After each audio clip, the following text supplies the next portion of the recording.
নাজিরপাড়া এলাকাবাসীর উদ্যোগে আয়োজিত আজকের এই 20তম বিশাল তাফসীরুল কোরআন মাহফিলে এই পর্যায়ে আমাদের সামনে গুরুত্বপূর্ণ তাকরীর পেশ করবেন আজকের এই মহতী মাহফিলের সম্মানিত প্রধান মুফাসসির কোরআন, বিশিষ্ট ইসলামী চিন্তাবিদ ও গবেষক, আন্তর্জাতিক খ্যাতিসম্পন্ন ইসলামী চিন্তাবিদ জনাব মাওলানা ডক্টর আবুল কালাম আজাদ বাশার। জনাব আলহামদুলিল্লাহি নাহমাদুহু ওয়া নাস্তাঈনুহু ওয়া নাস্তাগফিরুহু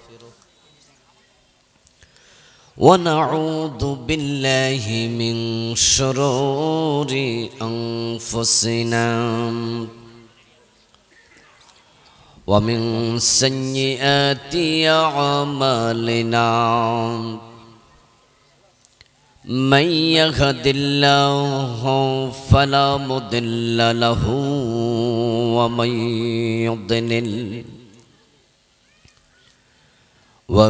يضلل فلن تجد له وليا مرشدا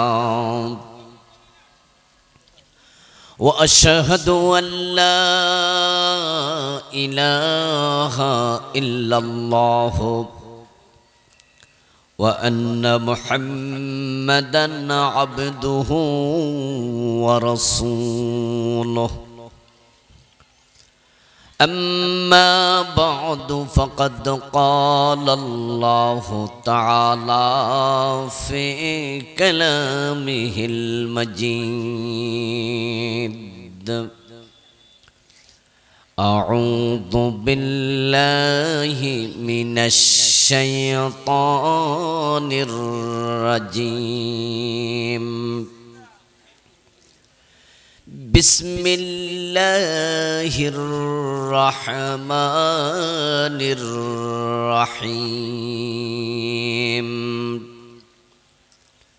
هو الذي أرسل رسوله بالهدى ودين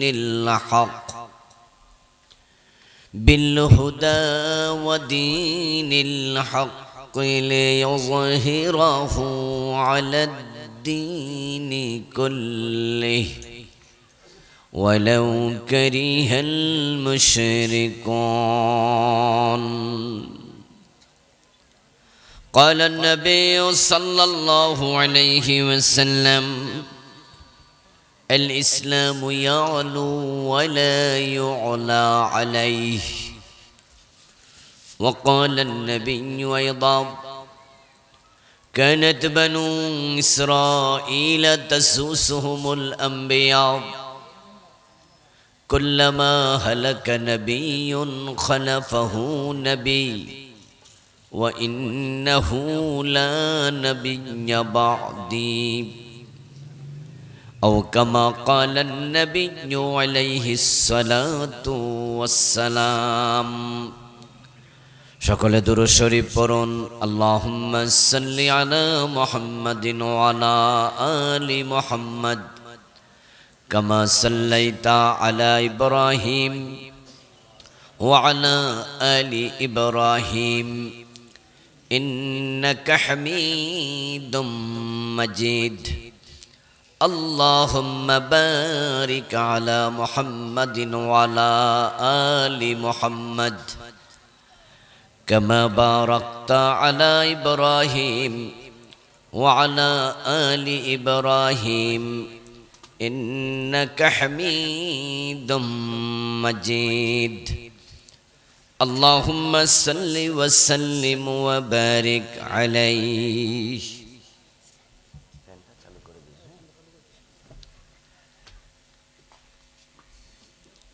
নাজিরপাড়া এলাকাবাসীর উদ্যোগে আয়োজিত আজকের এই চমৎকার 20তম বার্ষিক তাফসীরুল কোরআন মাহফিলের সম্মানিত প্রধান অতিথি বাংলাদেশ জামাত ইসলামী চট্টগ্রাম মহানগরীর সম্মানিত আমির, নন্দিত জননেতা, সাবেক সংসদ সদস্য, আমাদের প্রিয়জন মুহতারাম আলহাজ শাহজাহান চৌধুরী হাফেজাহুল্লাহ। আজকের মাহফিলের সম্মানিত আলোচক, যিনি আমার আগে ঈশার পর থেকে অত্যন্ত চমৎকার আলোচনা উপস্থাপন করেছেন, নন্দিত মুফাসসিরে কোরআন মুহতারাম মাওলানা মোল্লা নাজিমউদ্দিন হাফেজাহুল্লাহ, মুহতারাম হাফেজ কারি ইমরানুল হক শামীম সাহেব, মাওলানা মাহমুদুল ইসলাম সাহেব সহ অন্যান্য সম্মানিত আলোচকবৃন্দ। আমার পূর্বে সংক্ষেপে কয়েক মিনিট অত্যন্ত চমৎকার উজ্জীবিত আলোচনা উপস্থাপন করেছেন শহীদি কাফেলা বাংলাদেশ ইসলামী ছাত্র শিবিরের চট্টগ্রাম মহানগরীর সম্মানিত সভাপতি। ওনার মুখ থেকে আলোচনা শুনে আমরা বুঝতে পারছি যে তরুণ সমাজ একটি নতুন বাংলাদেশ দেখতে চায়।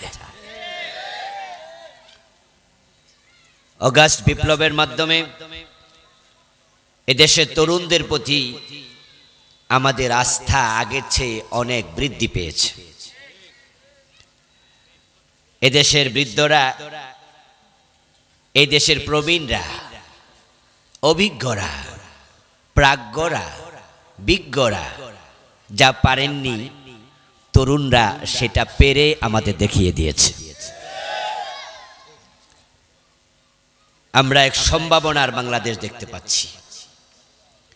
তরুণরা যদি এভাবে জেগে থাকে, তাহলে ফ্যাসিস্টরা আর পুনর্বাসিত হতে পারবে না ইনশাআল্লাহ। উপস্থিত বীর চট্টলার সম্মানিত তাওহীদি জনতা, পর্দার অন্তরালের সতী সাধবী সম্মানিতা মা ও বোনেরা, প্রিয় দিনী ভাইয়েরা, আপনারা কেমন আছেন? মাশাআল্লাহ। আল্লাহ আমাদের ভালো রাখুন, সুস্থ রাখুন, যতদিন বাঁচিয়ে রাখবেন সকলকে ঈমানের সাথে রাখুন, বলুন আমিন। আমি আপনাদের সম্মুখে পবিত্র কোরআন মাজিদ থেকে সূরাতুস সফের 9 নম্বর আয়াতে কারিমা তেলাওয়াত করেছি। নবীজি সাল্লাল্লাহু আলাইহি ওয়াসাল্লামের পবিত্র মুখ অনুসৃত ছোট ছোট দুখানা হাদিসে নববী পাঠ করেছি। আল্লাহ তাআলা তৌফিক দান করলে এখান থেকে কিছু কথা বলবো ইনশাআল্লাহ। সূরাতুস সফের 9 নম্বর আয়াতে কারিমার প্রতিপাদ্য আলোচ্য বিষয় হলো নবীজির জীবনের লক্ষ্য কি ছিল। রাসূলুল্লাহ সাল্লাল্লাহু আলাইহি ওয়াসাল্লামকে আল্লাহ তাআলা এই পৃথিবীতে কেন পাঠিয়েছেন? আল্লাহ তাআলা কুরআন মাজিদের 3টি সূরাতে সে প্রসঙ্গে আলোকপাত করেছেন। সূরাতুস সফ আয়াত নাম্বার 9, সূরাতুল ফাতহ আয়াত নাম্বার 28, সূরাতুত তাওবা আয়াত নাম্বার 33। নবীজি পৃথিবীতে কেন এসেছিলেন? তার জীবনের একমাত্র আবশ্যকীয় করণীয় লক্ষ্য, ভিশন, মিশন, টার্গেট কি? রাসূলুল্লাহর জীবন উদ্দেশ্য কি? এই বিষয়টা সম্পর্কে উম্মতের স্বচ্ছ ধারণা থাকতেই হবে, কারণ নবীকে অনুসরণ করা উম্মতের জন্য ফরজ। নবীকে মেনে চলতেই হবে। আমি আপনাদের সাথে কিছু কথা বলবো, যে কথাগুলোর উত্তর আপনাদের দিলে আলোচনা জমবে, সেগুলোর উত্তরও আশা করব। রাসূলকে যেহেতু মেনে চলা ফরজ, বলুন তো মানা আগে না জানা আগে? আগে জানতে হবে, তারপরে মানতে হবে। তো রাসূল দুনিয়ায় কেন এসেছেন সেটা না জানলে আপনি মানবেন কি? উম্মতের কথা, কর্ম সম্পূর্ণটা রাসূলুল্লাহর সাথে মিলতে হবে। রাসূল যা বলেছেন উম্মত তাই বলবে, রাসূল যা করেছেন উম্মত তাই করবে। রাসূলুল্লাহ সাল্লাল্লাহু আলাইহি সাল্লামের জীবনের লক্ষ্য যেটা, উম্মত নিজের জীবনের লক্ষ্য সেটাই বানাবে, কারণ তিনি আমাদের একমাত্র আদর্শ, আইডল, মডেল, আইকন, উসওয়া, কুদওয়া, নামুজাজ। তিনি লিডার, আল্লাহ তাআলা রাসূলকে সামনে রেখে উম্মতে মুহাম্মাদীকে লক্ষ্য করে বললেন, লাকাদ কানা লাকুম ফি রাসূলিল্লাহি উসওয়াতুন হাসানাহ। ও উম্মতে মুহাম্মাদী, আমি তোমাদের জন্য রাসূলুল্লাহর জীবনে আদর্শ রেখেছি, উত্তম আদর্শ। নবীজি সাল্লাল্লাহু আলাইহি ওয়াসাল্লামকে অনুসরণ করে জীবন চালানো এটা উম্মতের জন্য আবশ্যক, ম্যান্ডেটরি। যদি কোনো ব্যক্তি রাসূলকে অনুসরণ করতে রাজি না হয়, সে উম্মত দাবি করার কোনো অধিকার নাই। এখন রাসূলকে অনুসরণ করতে হবে জীবনের বটম থেকে টপ সব জায়গায়। তার মতো বলতে হবে, তার মতো চলতে হবে, তার মতো করতে হবে। উনার জীবনের লক্ষ্য উম্মত নিজের জীবনের লক্ষ্য বানাবে। নবীজি সাল্লাল্লাহু আলাইহি ওয়াসাল্লামকে অনুসরণ করে এভাবে জীবন সাজানো উম্মতের জান্নাত পাওয়ার জন্য শর্ত। আল্লাহ তাআলা বলছেন, কুল ইন কুনতুম তুহিব্বুনাল্লাহ ফাত্তাবিউনি ইউহিব্বুকুমুল্লাহ। হে প্রিয় নবী, আপনি বলে দিন, তোমরা যদি আল্লাহকে ভালোবাসতে চাও, আল্লাহর ভালোবাসা পেতে চাও, আমাকে অনুসরণ করো। রাসূলুল্লাহকে অনুসরণ করার জন্য কোরআনে আল্লাহ অর্ডার করেছে। রাসূল যেন এই মেসেজটা আমাদের দেয়। কুল, আপনি বলে দেন। অন্য আয়াত আল্লাহ তাআলা এবার বলছেন, মান ইউতির রাসূলা ফাকাদ আতা আল্লাহ। যে ব্যক্তি আমার রাসূল মুহাম্মদকে অনুসরণ করবে, সে স্বয়ং আল্লাহকে অনুসরণ করলো। আল্লাহ বলতেছে যে আমার নবীকে মানলো, সে আমি আল্লাহকেই মানলো। সুবহানাল্লাহ। তিনি এত চমৎকার আদর্শ যে উনাকে মানা মানে আল্লাহকেই মানা। যে ব্যক্তি রাসূলুল্লাহকে মানবে, অনুসরণ করবে, উনার মতো করে জীবন সাজাবে, রাসূল বলছেন সে জান্নাতে আমার সাথে যাবে। মান আহাব্বা সুন্নতি ফাকাদ আহাব্বানি ওয়া মান আহাব্বানি কানা মাই ফিল জান্নাহ। নবীজি বলেন যে আমার সুন্নাহকে ভালোবাসবে, সে আমি নবীকেই ভালোবাসলো। আর যে আমার সুন্নাহকে ভালোবাসার মাধ্যমে আমি নবীর ভালোবাসার প্রমাণ দিল, কানা মাই ফিল জান্নাহ, সে জান্নাতে আমার সাথে ঢুকবে। আজকের মাহফিলে আমরা যারা এসেছি, আমরা সবাই জান্নাতে যেতে চাই না? চুপ থাকা যাবে না, কথা বলতে হবে। তো আমরা জান্নাতে যেতে চাই। হ্যাঁ, জান্নাতে যাওয়ার জন্যই তো আমাদের এই আয়োজন। আল্লাহর জান্নাত পাওয়ার জন্যই তো আমরা শহীদ হতেও রাজি হয়ে যাই, ঠিক কি না? আমাদের সবকিছু আল্লাহর জান্নাতের জন্য। সারিউ ইলা মাগফিরাতিম মির রাব্বিকুম ওয়া জান্নাহ। আল্লাহ বলে জান্নাতের দিকে দৌড়া। এই জান্নাত পাওয়ার জন্যই তো আমরা বাংলাদেশে আল্লাহর এমন কিছু বান্দাকে দেখেছি যারা হাসতে হাসতে ফাঁসির মঞ্চে চলে গিয়েছেন। আল্লাহর জান্নাত পাওয়ার জন্য ফাঁসির রশিকে বরণ করেছেন। জালেমদের সাথে সামান্য আপোষ করেন নাই, সামান্য আপোষ করেন নাই।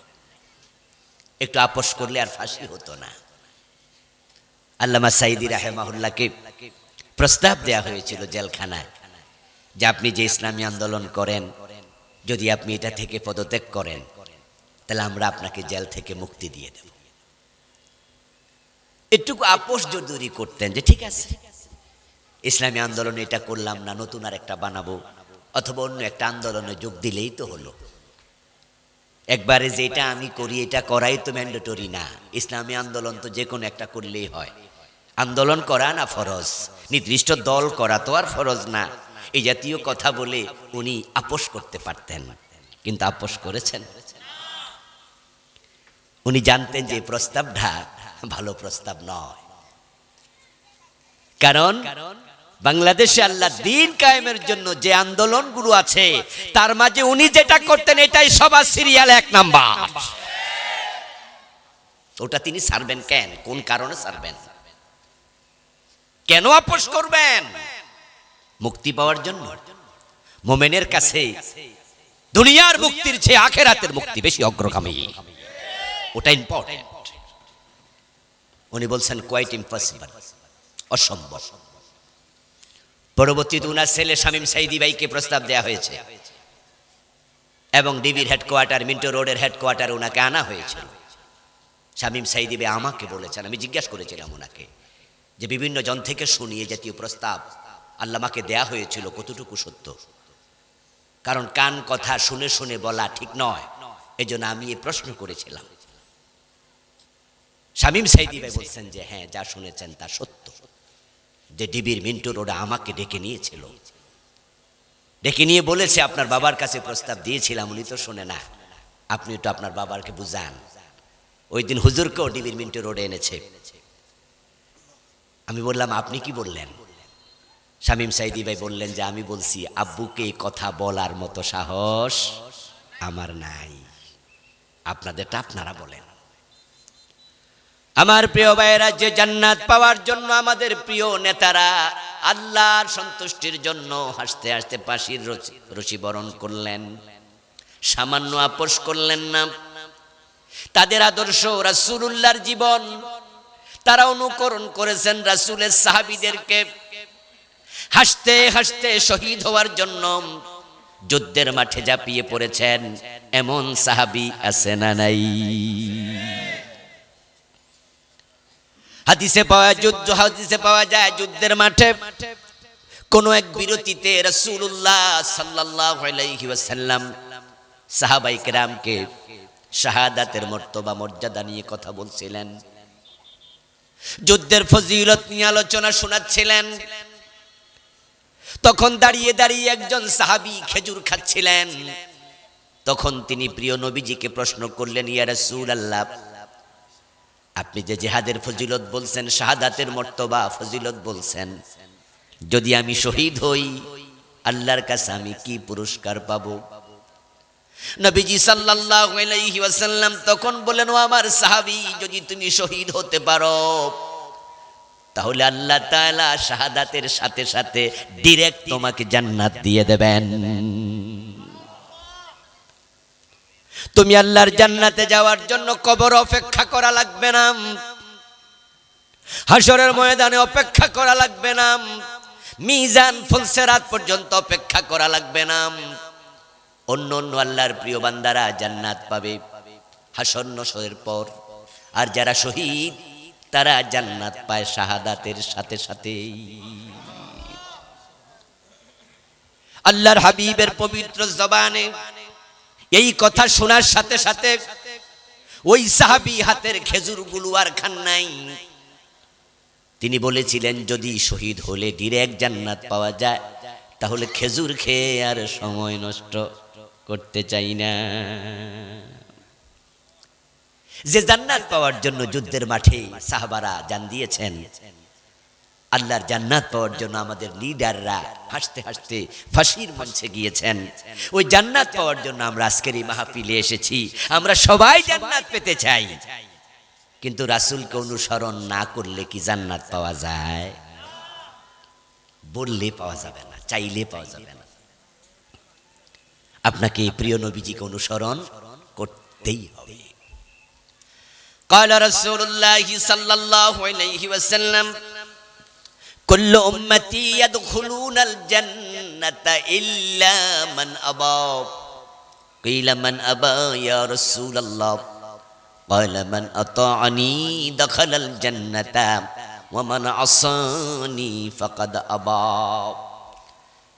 নবীজি সাল্লাল্লাহু আলাইহি ওয়াসাল্লাম বলেন, আমার সবগুলা উম্মত জান্নাতে যাবে, তবে অস্বীকারী উম্মত জান্নাতে যাবে না। প্রশ্ন করা হলো, ইয়া রাসূলুল্লাহ, অস্বীকারী উম্মত আবার কে? নবীজি তখন ব্যাখ্যা করেন, জবাব দেন, মান আতানি দাখালাল জান্নাহ, যে আমাকে অনুসরণ করে সে জান্নাত পাবে। ওয়া মান আসানি ফাকাদ আবা, আর যে আমাকে অনুসরণ করতে রাজি নয় সে অস্বীকারী, সে জান্নাত পাবে না। এখন এই অনুসরণটা ব্যক্তি জীবনের কোনো অংশে সীমাবদ্ধ রাখলে অনুসরণ হয় না। অনুসরণ হবে হোল লাইফ, জীবন ব্যাপী। কিন্তু বাংলাদেশে কনসেপ্টটার মাঝে দারুণ ভুল। মানুষ মনে করে মাথায় টুপি আছে, মুখে দাঁড়িয়ে আছে, মসজিদে ডান পা দিয়ে ঢুকি, বাম পা দিয়ে বের হই, এই তো সুন্নাহ মানা হয়ে গেল, রাসূলের অনুসরণ হয়ে গেল। নারী দোস্ত, মন মতো অনুসরণ চলবে না। মসজিদে রাসূলকে মানতেই হবে। যখন তুমি আর ব্যবসা প্রতিষ্ঠানে যাইবা, সেখানে ব্যবসায় রাসূলকে মানতে হবে। যখন তুমি আদালতের চেয়ারে বসে হাকিম হয়ে বিচার করবা, রায় দেওয়ার সময় রাসূলের সুন্নাহ মানতে হবে। যখন তুমি এমপি হয়ে সংসদে ঢুকবা, আইন বানানোর সময়ও রাসূলের সুন্নাহ মানতেই হবে। যখন মন্ত্রণালয়ে বসে দেশ চালাইবা, তখন মন্ত্রী অবস্থা রাসূলের সুন্নাহ মানতে হবে। কিন্তু আমাদের দেশের প্রবলেম হলো, আমরা সুন্নাহ মানি না তা না, আমরা সুন্নাহ মানি মন মতো। সুন্নাহ মানি ততক্ষণ সুবিধা আছে যতক্ষণ, অসুবিধা যেখানে, সুন্নাহ মানি না সেখানে।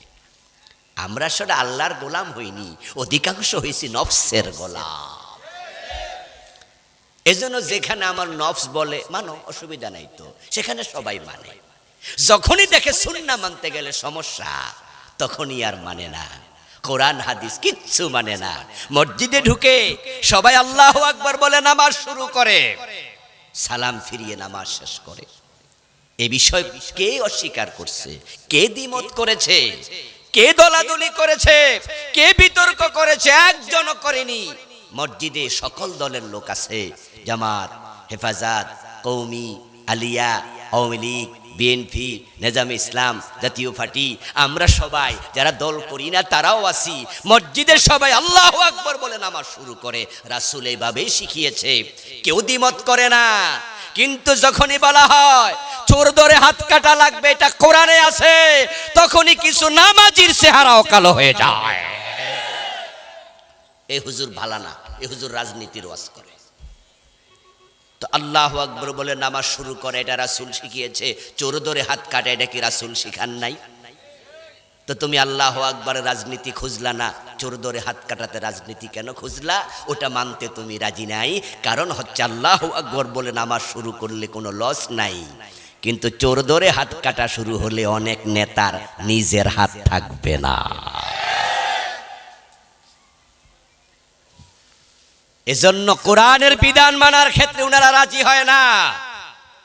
মসজিদ আল্লাহর আইনে চলবে, কারো দ্বিমত নেই। আমার বন্ধু, সুন্নাহ আপনি মানছেন, এমন ভাবেই মানেন মসজিদে ঢুকলে আপনি সিরিয়াসলি মানেন। মাগরিবের ফরজ 2 রাকাত পরে ইমাম ভুলে সালাম ফিরিয়ে দিল, পিছনে মুসল্লি যতজন, একজনও সালাম ফিরাবে না, সবাই লোকমা দেবে। যদি কোনো ইমামের ছেলে মুক্তাদি হয়, সে বাবারেও ছাড় দেবে না, বাবারও ভুল হলে লোকমা দেবেই। যদি মুরিদ হয় মুক্তাদি, ফির হয় ইমাম, মাগরিবের 2 রাকাত পরে ফির যদি ভুলে সালাম ফিরায়, মুক্তাদি মুরিদ সেও ছাড় দেবে না, ফিরেরও লোকমা দেবে। কারণ হচ্ছে আমার রাসূল মাগরিবের ফরজ কয় রাকাত পড়ছেন। এজন্য ফিরও মানে না, বাপও মানে না, কাকে মানে? নবীকে মানছে। নবীজি সাল্লাল্লাহু আলাইহি ওয়াসাল্লাম 3 রাকাত মাগরিব পড়েছেন, তাই ফিরের বিরুদ্ধে লোকমা চলল, বাবাকে ভুল ধরে লোকমা দিল। কি সিরিয়াস আমরা! কিন্তু আমার রাসূল 10 বছর কোরআন দিয়ে মদিনা চালাইছে, সেখানে আর চালাইতে রাজি না। যারা কোরআনের আইনের কথা বলে, উল্টা তাদেরকে রাজাকার বলে গালি দেয়। কোরআনের আইনের কথা বললে আমরা মৌলবাদী, আমরা জঙ্গি। আজীব তো! রাসূলকে অনুসরণ করে আপনি মাগরিবের ফরজ 3 রাকাত পড়ার ব্যাপারে সিরিয়াস, কিন্তু রাসূল তো মদিনা 10 বছর কোরআন দিয়ে চালালেন, ওখানে আদর্শ কোথায়? ওখানে চরিত্র উল্টে যায় কেন? আপনি ইসলাম মানেন না তা না, তবে সুবিধা মতো।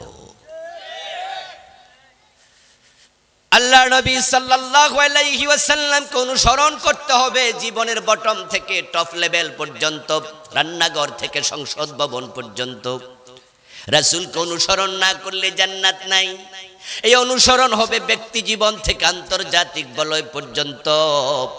সুন্নাত না মানলে উম্মত হওয়া যাবে না। আর সুন্নাত মানবেন সেখানে আপনি আছেন যেখানে। রাসূলের মতো হবে জীবন। সিবগাতাল্লাহ ওয়া মান আহসানু মিনাল্লাহি সিবগা। আল্লাহর রঙে রঙিন হও। আল্লাহর রঙের চেয়ে শ্রেষ্ঠ কোনো রং নাই। আল্লাহর রং মানে আল্লাহর বিধান।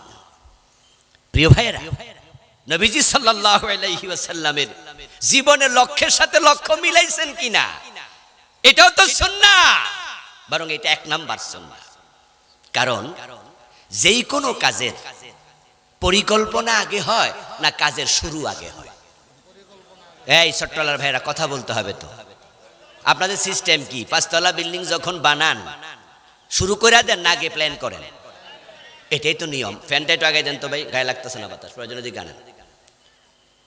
সিস্টেম হচ্ছে যে আগে প্ল্যান হয়, পরিকল্পনা হয়, ডিজাইন হয়, তারপরে কাজ শুরু হয়। নবীজি সাল্লাল্লাহু আলাইহি ওয়াসাল্লাম পৃথিবীতে কেন এসেছেন? তার জীবনের লক্ষ্য কি? জীবনের লক্ষ্য স্থির না করে কিসের কাজ? এটা উনার দিকে দিবেন কেন ভাই? এতবার বললে তো হবে না কথা।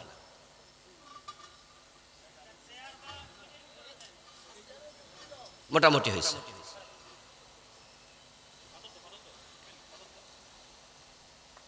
আমার দিকে ওকে ওকে প্লিজ, এবার সরেন। প্রিয় ভাইরা, বলছিলাম প্ল্যান হবে আগে, কাজ হবে পরে, এটাই তো নিয়ম। রাসূলুল্লাহ জীবনের লক্ষ্য কি মানা তো দূরের কথা, বাংলাদেশে অনেক উম্মত এটা জানি না। আল্লাহর হাবিবের জীবনের লক্ষ্যের সাথে যদি বাংলাদেশের মুসলমানের জীবনের লক্ষ্য মিলতো, তাহলে আজ থেকে 53 বছর আগে যখন সংবিধান লেখা হয়, রাসূলের জীবনের লক্ষ্য জানলে তখন থেকে কোরআন সংবিধান হয়ে যাওয়ার কথা। নবীজির জীবনের লক্ষ্য না জানার কারণেই তো এই দেশে 92% মুসলমান আছে, কিন্তু সমাজে ইসলাম নাই। রাষ্ট্রীয়ভাবে সামাজিকভাবে ইসলামের আমল নাই। ইসলাম আছে মাদ্রাসার মসজিদে। বলুন তো, সংসদ ভবন ইসলাম দিয়ে চলছে? কোনদিন চলে? চলছে কি? গণভবন চলে, বঙ্গভবন চলে, সচিবালয় ইসলাম দিয়ে চলে। চলছে আদালত, অর্থনীতি, শিক্ষানীতি, রাজনীতি।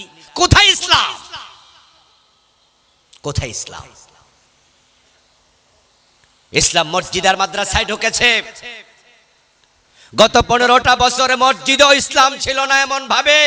এমন ভাবে তারা চারদিক থেকে আষ্টে পৃষ্ঠে বেঁধেছিল, মাদ্রাসাগুলোর প্রিন্সিপালের মাথায় পর্যন্ত মহিলার ছবি টানায় রাখছে। প্রিন্সিপালের মাথার উপর মহিলার ছবি। এই যে আপনাদের এই চট্টগ্রাম শহরে চট্টগ্রাম আলিয়া আছে, আলমশাপাড়া আসেনি? আরো আছে না কিছু আলিয়া মাদ্রাসা এই এলাকায়? আসেনি? পতেঙ্গা আলিয়া মাদ্রাসা আছে, আপনাদের বাড়ির পাশেও ছিল। প্রিন্সিপাল সাহেবের রুমে দেখবেন যে এক কোনায় বেড়ার ছবি আর এক কোনায় বেড়ির ছবি, এবং এই ছবিটা একবার ওয়ালের উপরে মাথার উপরে ঝুলছে। বলুন তো, প্রিন্সিপাল হুজুরের রুমে কি আলমারির মাঝে আল্লাহর কোরআন নাই? মাদ্রাসার অফিস কি বুখারী শরীফ নাই? দেখেন একজন মহিলার ছবি আল্লাহর কোরআনের উপরে ঝুলছে। একজন মহিলার ছবি সহিহ বুখারীর উপরে ঝুলছে। ওরা মাদ্রাসাতে পর্যন্ত ছবি টানাতে বাধ্য করেছে। যেখানে ছবি থাকে সেখানে রহমতের ফেরেশতা আসে না। এই 15টা বছর রহমত শূন্য করে রেখেছিল তারা। আর মসজিদগুলোর সভাপতির পদ, সেক্রেটারির পদ এমন ভাবে দখল করেছে, হক কথা বলাতে কত ইমামের চাকরি চলে গেছে, খতিবি চলে গেছে। মসজিদের মিম্বার থেকে হক কথা বলার পরিবেশ ছিল না। 92% মুসলমানের দেশে ইসলাম কেন নেই? উত্তর যদি একটাই হয়, সেটা হচ্ছে রাসূলের জীবনের লক্ষ্যের সাথে উম্মত জীবনের লক্ষ্য মিলাতে ব্যর্থ হয়েছে। সে কারণে নবীজি সাল্লাল্লাহু আলাইহি ওয়াসাল্লাম হলেন ট্রেন গাড়ির ইঞ্জিনের মতো, আর আমরা যারা উম্মত আমরা হলাম সেই ট্রেনের ডাব্বা বগির মতো। ইঞ্জিন সামনে সামনে থেকে চলবে, আর পিছন থেকে বগি ইঞ্জিনের সাথে নিজেকে অ্যাটাচ করে দেবে। ইঞ্জিনের সাথে যদি ডাব্বাটাকে বগিটাকে অ্যাটাচ করে দিয়া ভালো করে লোহা দিয়া শক্ত করে বেঁধে দেয়া যায়, তাহলে ইঞ্জিন যাবে যেখানে, বগি চলে যাবে সেখানে। ওই ইঞ্জিনের দায়িত্ব বগিকে টানতে টানতে লক্ষ্যে পৌঁছিয়ে দেয়া। আর যদি বগি বিচ্ছিন্ন থাকে তাহলে ইঞ্জিন চলবে, বগি যেতে পারবে না। নবীজির জীবনের লক্ষ্য যারা নিজের জীবনের লক্ষ্য বানাতে পারবে, নবী মুহাম্মাদের সাথে নিজেকে জড়ায়া দেবে, রাসূল তাকে টেনে টেনে আল্লাহর জান্নাত পর্যন্ত নিয়ে যাবেন। ওয়ামান আহাব্বানি কানা মাই ফিল জান্নাহ। কিন্তু আজকে পরিতাপের সাথে বলতে হয়, রাসূলকে অনুসরণকারী উম্মতের সংখ্যা সমাজে বেশি না কম? আমার সামনে বসে আছেন অথচ টাকনুর নিচে কাপড়, আপনার ফ্যান টাকনুর নিচে, এমন শ্রোতা কি আজকের মাহফিলে নাই? রাসূল কি টাকনুর নিচে কাপড় পরছেন? তো অনুসরণ হলো কেমনে? আজকের মাহফিলে এসেছেন অথচ আপনি দাঁড়িয়ে আজকে সকালে ক্লিন শেভ করছেন। আমার রাসূল জীবনে দাড়ি কয়দিন কামাইছে? তা আপনি রাসূলকে অনুসরণ কেমনে করলেন?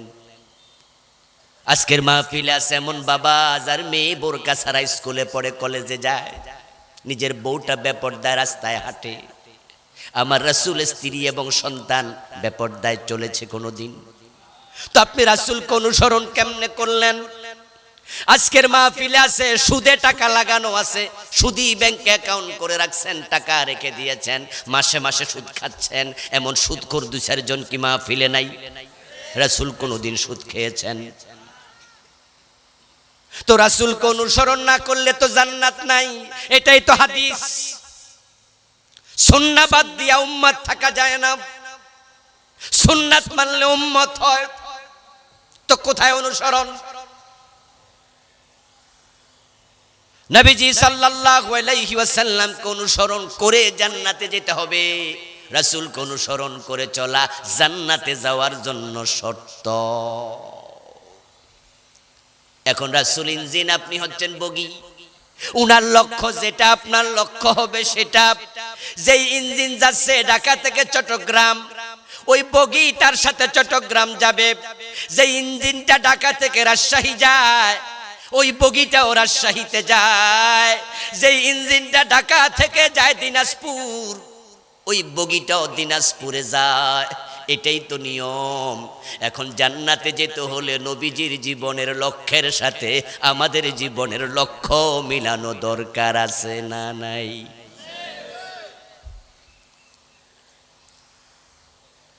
রাসূলুল্লাহ সাল্লাল্লাহু আলাইহি ওয়াসাল্লাম আল্লাহ তাআলা কেন পৃথিবীতে পাঠালেন? 3টি সূরাতে তিনি বললেন। আমি পড়েছি সূরাতুস সফের 9 নম্বর আয়াত। এবার আসুন মূল জায়গায় আমরা ফিরে যাই। এটা জেনেই তারপরে আমরা আজকে বাড়ি ফিরব এবং যাওয়ার আগে সিদ্ধান্ত নেব আমার নবীর জীবনের লক্ষ্য যেটা, আমারও লক্ষ্য হবে একমাত্র সেটাই। রাসূলের প্রতি আমাদের সকলের ভালোবাসা আছে না? এই ভাইয়ের আছে কিনা? হ্যাঁ, আমরা যারা সুন্নি আমরা বলি আমরা রাসূলকে ভালোবাসি। যারা আমাদেরকে বলে যে আপনারা ওয়াহাবি, আমরা ওয়াহাবিরা, তাদের কথা মতো আর কি আমরা ওয়াহাবি, আমরাও তো বলি আমরাও রাসূলকে ভালোবাসি, ঠিক কি না? আসলে ভালোবাসার ক্ষেত্রে আমরা সবাই একমত, যদিও কেউ কেউ একটু দাবি বেশি করে, কেউ একটু কম করে। আসলে ভালোবাসা কিন্তু দাবির জিনিস না, এটা হলো আমল করে প্রমাণ করার জিনিস। অনেক ভাইয়ের একটু আবেগে বেশি দাবি করে আর কি। যারা আসলে বেশি আই লাভ ইউ করে, এগুলা কি আসল প্রেমিক নেই, এগুলো কিন্তু ভেজাল প্রেমিক।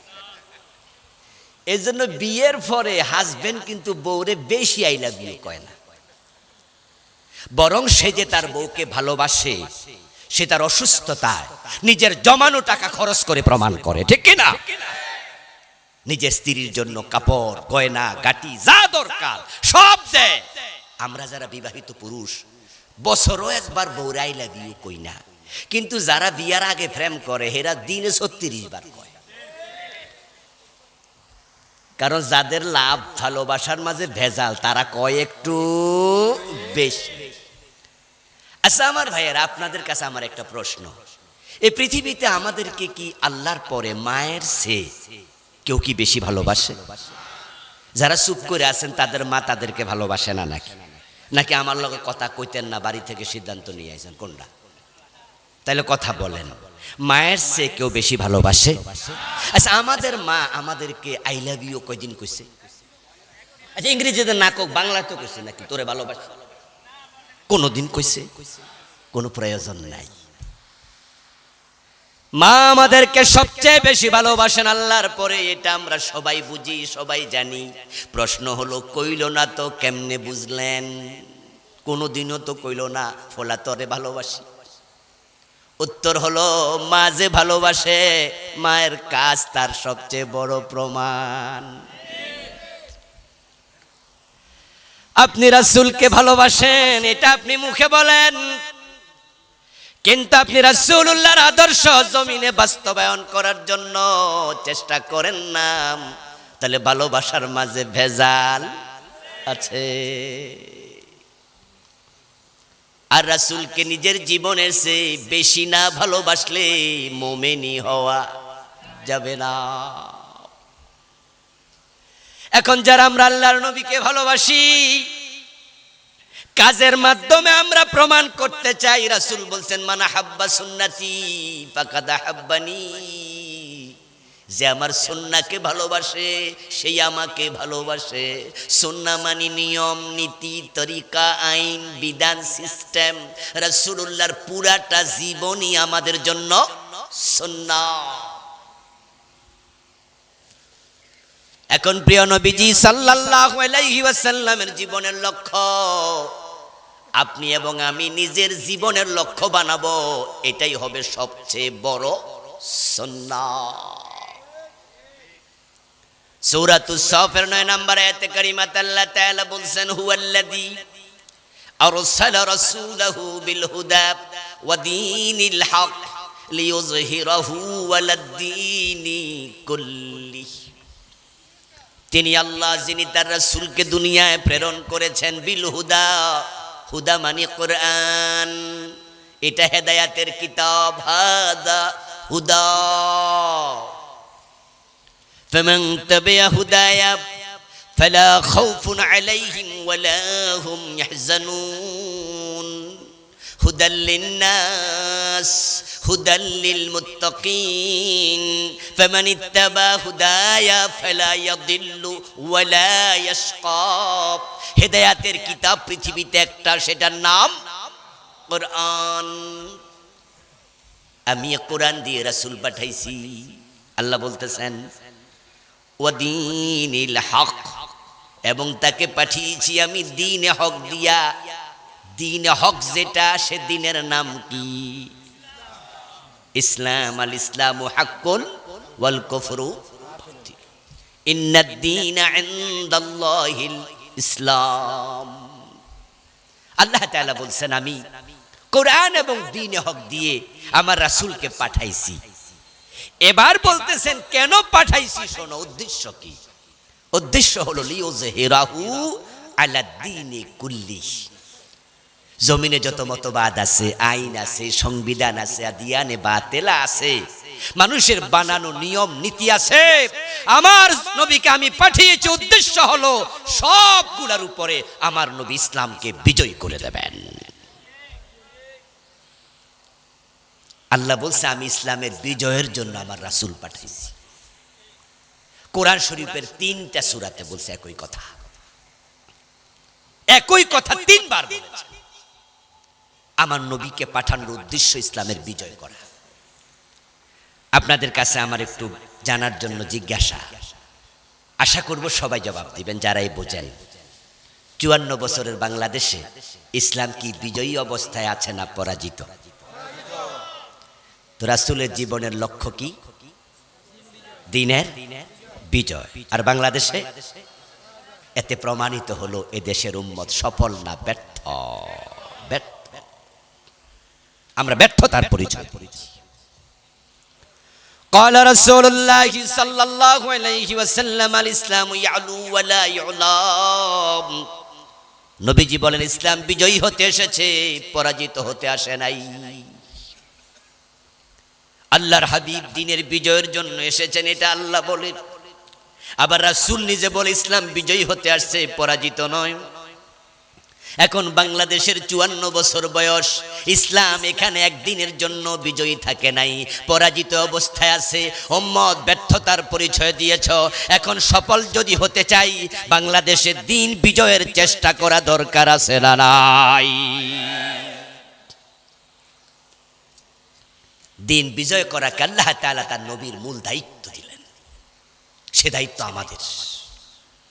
আলহামদুলিল্লাহ, একদল লোক এই 54টা বছর ধরেই বাংলার জমিনে দ্বীন বিজয়ের কাজ করছে, বলছে, চেষ্টা চালাচ্ছে।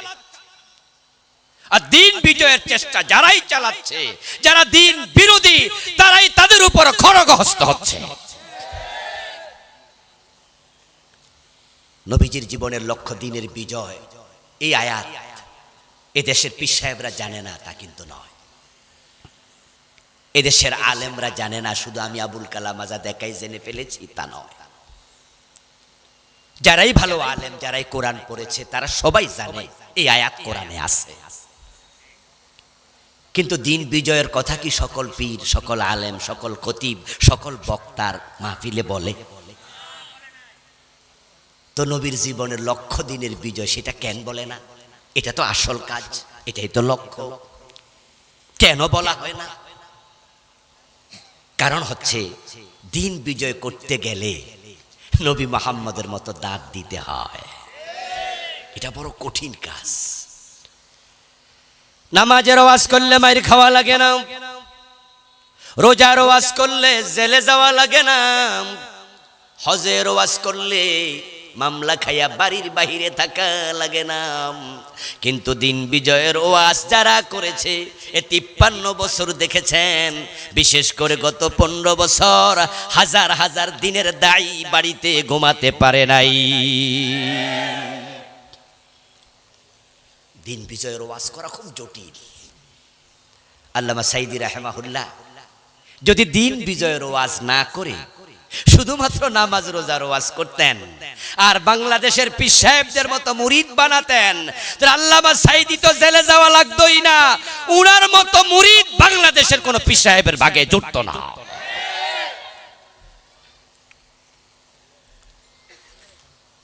দ্বীন বিজয়ের ওয়াজ করা খুব কঠিন। ইমাম হুসাইন রাদিয়াল্লাহু তাআলা আনহুর সাথে ইয়াজিদের যে সংঘাত হলো, লড়াই হলো, সেটা মসজিদের ইমামতি নিয়ে হয়েছিল, ঠিক না? হ্যাঁ ও কয় না, না ও কয় না, বুঝলাম না, একটা তো কইবেন নাকি? ইমাম হুসাইনের সাথে ইয়াজিদের দ্বন্দ্ব মসজিদের ইমামতি নিয়ে হয়েছিল রাষ্ট্র পরিচালনা নিয়ে। কারণ যখন মুআবিয়া রাদিয়াল্লাহু তাআলা আনহুর ইন্তেকালের পর ওই চেয়ারে ইয়াজিদ বসলো, তখনই একদল মুসলিম বলল, না, তোমার মতো একজন মদ পানকারী, যার ব্যাপারে মদ পানের অভিযোগ আছে, নামাজ ছেড়ে দেওয়ার অভিযোগ আছে, তুমি ওই চেয়ারে বসার যোগ্যতা তোমার। ইমাম হুসাইন রাদিয়াল্লাহু তাআলা আনহুর মতো সাহাবী জীবিত, আব্দুল্লাহ ইবনে ওমর জীবিত, আব্দুল্লাহ ইবনে মাসউদ জীবিত, আব্দুল্লাহ ইবনে আব্বাস রাদিয়াল্লাহু তাআলা আনহুমের মতো বড় বড় সাহাবী জীবিত। এত বড় বড় সাহাবী জীবিত থাকতে চেয়ারে মদ পানকারী ইয়াজিদ কেমনে বসে? এই জন্য মদিনার অসংখ্য সাহাবী ইয়াজিদের বায়াত নিতে রাজি হন নাই। মক্কার অসংখ্য সাহাবী ইয়াজিদের বায়াত নিতে রাজি হন নাই। কুফার অসংখ্য সাহাবী তাবি ইয়াজিদের বায়াত নিতে রাজি হন নাই। তারা বললেন যে না না, যে চেয়ারে বসে নবীজি 10 বছর মদিনা চালাইছে, যেই চেয়ারে বসে আবু বকর, ওমর, ওসমান, আলী রাদিয়াল্লাহু তাআলা আনহুম 30 বছর মদিনা রাষ্ট্র চালাইছে, যে চেয়ারে বসে রাসূলের কাতেবে ওহী সাহাবী আমিরে মুয়াবিয়া 20 বছর রাষ্ট্র চালাইছে, যে চেয়ারে বসে ইমাম হাসান 6 মাস রাষ্ট্র পরিচালনা করেছেন, ওই চেয়ারে মদপানকারী ইয়াজিদকে বসতে দেয়া যায় না। আমার বন্ধু, এটাই স্বাভাবিক, কারণ মাতাল যদি ড্রাইভার হয় আর ড্রাইভিং সিটে বসে ড্রাইভার মাতাল গাড়ি চালায়, তাহলে ওই গাড়িতে আপনি যত বড় হাজি হন, জিকিরকারী হন, আপনি সিটে বইয়া বইয়া জিকির করবেন। মাতাল ড্রাইভার যদি গাড়ি নিয়ে খালে যায়, হাজি সাহেব কই যাইব? খালে। আপনি বসে বসে জিকির করছেন, মাতাল ড্রাইভার গাড়ি চালাচ্ছে, যদি সে বেটা খালে যায় গাড়ি নিয়া, তাহলে জিকির করতে করতে কই যাবেন? খালে যাবেন। এই জন্য ইমাম হুসাইন রাদিয়াল্লাহু তাআলা আনহু মাথা তুলে দাঁড়ালেন, একদল সাহাবী মাথা তুলে দাঁড়ালেন, তাবী দাঁড়ায় গেলেন, বললেন না, তোমার নেতৃত্ব মানি না, কারণ যদি মদখোর লোক, ঘুষখোর লোক, সুদখোর লোক, জেনাকারী লোক, খারাপ মানুষ রাষ্ট্রপ্রধান হয়, আন্নাসু আলা দীনি মুলুকিহিম, বিখ্যাত আরবি প্রবাদ হলো, রাজার চরিত্র যেমন প্রজাদের চরিত্র হয় তেমন, রাজার চরিত্রের প্রভাব প্রজাদের উপর পড়বে। এজন্যই রাষ্ট্র ক্ষমতা যেন খারাপ লোকের হাতে না যায়। ইমাম হুসাইন মাথা তুলে দাঁড়ালেন। এক পর্যায়ে সংঘাত হলো, ইমাম হুসাইন কল্লা দিতে রাজি হয়েছেন, ইয়াজিদের কাছে মাথা নত করতে রাজি হন নাই। আমরা যারা ইমাম হুসাইনকে ভালোবাসি, আমাদের সকলকে মাথা তুলে দাঁড়াতে হবে, বাংলার মসনদটাকে খারাপ মানুষের হাত থেকে মুক্ত করা লাগবে।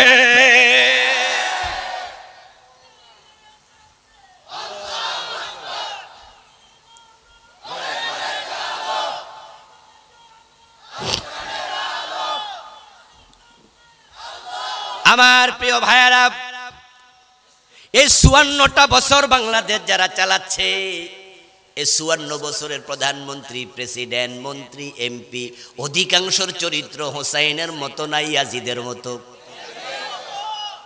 ইয়াজিদ কি ব্যক্তিগত জীবনে মুশরিক কাফের ছিল নাকি? ইহুদি খ্রিস্টানের সন্তান ছিল নাকি? বরং ইয়াজিদ একজন বড় মাপের সাহাবীর ছেলে, আমিরে মুয়াবিয়ার ছেলে, কাতেবুল ওহীর ছেলে। কিন্তু কি লাভ হবে? চরিত্র তো ভালো না। এখন 54 বছর যারা দেশ চালাচ্ছে, তাদেরকে আমরা কাফের বলি না, তাদেরকে ইহুদি খ্রিস্টান বলি না, কিন্তু তাদের মাঝে ইয়াজিদের চরিত্র আছে না নাই? মদখোর, ঘুষখোর আছে না নাই? মুখে বলবেন আমি ইমাম হুসাইনকে ভালোবাসি, আবার পক্ষ নেবেন ইয়াজিদের, তাহলে আপনি মুনাফিক। নবীজির জীবনের লক্ষ্য দিনের বিজয়, এ দায়িত্ব আল্লাহ নবীজিকে দিলেন। আল্লাহর হাবিব সাল্লাল্লাহু আলাইহি ওয়াসাল্লাম মক্কায় 13টি বছর দিন বিজয়ের চেষ্টা করলেন। যারা জানেন তারা একটু জবাব দেন তো, দিনের বিজয় কি মক্কায় হলো না মদিনায়? মাশাআল্লাহ, সবাই বলেন না এবার, মক্কায় না মদিনা? অথচ নবুয়তের মিশনটা শুরু হয়েছিল কোথায়? রাসূলুল্লাহ জন্মস্থান কোথায়? আবু বকর, ওমর, ওসমান, আলী 4 খলিফার জন্মস্থান কোথায়? আশারা মুবাশশারা 10 জনের জন্মস্থান কোথায়? রাসূল 13 বছর ছিলেন কোথায়? মক্কায়। মদিনায় 10, মক্কায় 3 বছর বেশি, 13। কোরআন মাজিদের টোটাল সূরা সংখ্যা হলো 114। 86টা নাজিল হয়েছে মক্কায়, মদিনায় হয়েছে 28টা। দেখেন, কোরআন বেশি সংখ্যক সূরা নাজিল হলো মক্কায়। রাসূলের বাড়ি মক্কায়, 4 খলিফার বাড়ি মক্কায়, আশারা মুবাশশারার জন্মস্থান মক্কায়। 13 বছর সময় রাসূল দিলেন মক্কায়, দিনের বিজয় হলো মদিনায়। What is the reason? কারণটা তো আমাদের জানা দরকার। 13 বছর সময় দিলেন, দিনের বিজয় হলো না, 3 বছর বেশি। আর মদিনায় যাইতে দেরি, দিনের বিজয় হতে 1 বছরও লাগে নাই। সুবহানাল্লাহ পড়েন। যাওয়ার সাথে সাথে দিনের বিজয় হয়ে গেছে। কারণ হচ্ছে মক্কার যে সংসদ ভবন ছিল, ওই সংসদ ভবনের নাম ছিল দারুন নাদওয়া। ওই দারুন নাদওয়া নামক সংসদ ভবনে আবু জেহেলরা সিদ্ধান্ত নিয়েছিল মক্কায় রাসূলের কোরআন শুনতে দেয়া হবে না। ওই সংসদে ঢুকা দূরের কথা, রাসূল কোরআন নিয়ে সংসদে ঢুকবেন তো বহু পরের কথা। তারা সিদ্ধান্ত নিয়েছে ওয়াকালাল্লাযীনা কাফারু লা তাসমাউ লিহাযাল কোরআন। আল্লাহ তাআলা বলেন, ও নবী, তারা সিদ্ধান্ত নিয়েছে, কাফেররা ঘোষণা করেছে কোরআন শুনতে যাইও না। মুহাম্মাদুর রাসূলুল্লাহ সাল্লাল্লাহু আলাইহি ওয়াসাল্লাম যেখানে কোরআন শোনাবে, কোরআন বলবে, কোরআন পড়াবে, সেখানে যাওয়া যাবে না। আইন বানাইছে। দ্বিতীয় আইন হলো ওয়ালগাউ ফীহি, এবং যেখানে কোরআন পড়ে, কোরআন বুঝায়, সেখানে গন্ডগোল লাগাতে হবে। এটা হলো মক্কার কাফেরদের দ্বিতীয় সিদ্ধান্ত। কোরআন শোনা যাবে না এক নাম্বার সিদ্ধান্ত, কোরআনের মজলিসে গন্ডগোল লাগো এটা দ্বিতীয় সিদ্ধান্ত। মক্কার কাফেরদের সিদ্ধান্তের সাথে গত 15 বছরের নেতাদের সিদ্ধান্তের মোটামুটি মিল ছিল, ঠিক না? এই দেশে কোরআনের মাহফিলগুলো তারা করতে দিত না। এই 20 ছট্টলার প্যারড ময়দানের তাফসীর মাহফিলকে তারা বন্ধ করে রেখেছে। আচ্ছা, তারা ক্ষমতায় থাকলে আজকে এখানে মাহফিল করতে পারতাম? কত মাহফিল 144 জারি করেছে। রাষ্ট্রীয়ভাবে সরকার সার্কুলার দিয়েছে, যেখানে মাহফিল হবে সেখানে তাদের অনুমতি নিতেই হবে। অনুমতির জন্য টিওনুর কাছে গেলে ডিসির কাছে যাও, ডিসির কাছে গেলে অপেক্ষা করো, নেতারে না বললে হবে না। এইভাবে তারা হাইকোর্ট দেখাইতো, সুপ্রিম কোর্ট দেখাইতো। মাহফিল কমিটি মাহফিলের অনুমতির জন্য হাঁটতে হাঁটতে জুতার তলা অর্ধেক। তারপরে এবার বক্তা পছন্দ হলে বলতো ঠিক আছে দেও, অপছন্দ হইলে বাতিল। আবার যদি পছন্দসই বক্তাও দেয় তাও 1 ডজন শর্ত, এটা বলা যাবে না, ওটা করা যাবে না, এই করা যাবে না। মনে হয় যেন আমাদের দেশের মানুষগুলো আমরা তাদের কাছে ভাড়াটিয়ার মতো, তারা ছিল দেশের মালিক, তারা ছিল শ্বশুর পক্ষ, আমরা ছিলাম ঘর জামাই। দেশটা বাবার সম্পদে পরিণত করেছিল। কথাটা এমন পর্যায়ে গিয়েছিল যে বাঘে ধরলে ছাড়ে, আমাদের নেত্রী ধরলে ছাড়ে না। যারে ধরে তার খবর আছে। নেতারা গর্ব করে কথাগুলো বলেছে, আমরা দেখেছি ঠিক তাই করেছিল। এটাকে বাবার সম্পত্তি বানিয়েছিল। কাউকে গুলি করেছে, কাউকে ফাঁসি দিয়েছে, কাউকে জেলে দিয়েছে। এই স্বেচ্ছাচারিতার কারণে, স্বৈরাচারী মনোভাবের কারণে আল্লাহর গজব এসেছে, দেশে থাকতে পারে নাই, পালাতে বাধ্য হয়েছে।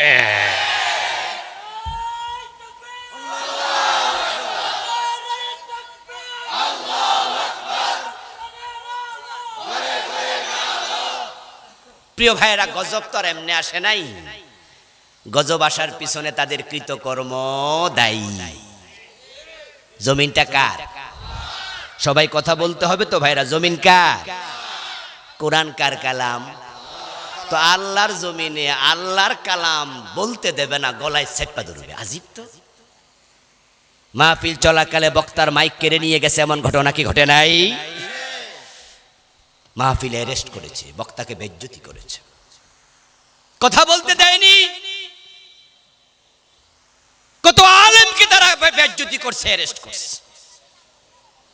আমাদের রফিক মাদানি কোন এক মাহফিলে বলতেছিলেন যে আমি মুনাজাতটা করি না, মুনাজাত করতে দেয় নাই, পুলিশ মাইক টেনে নিয়ে গেছে। শরমিয়া, মুনাজাত লাগবে না। আল্লাহর জমিন তোমরা জবরদখল করেছ।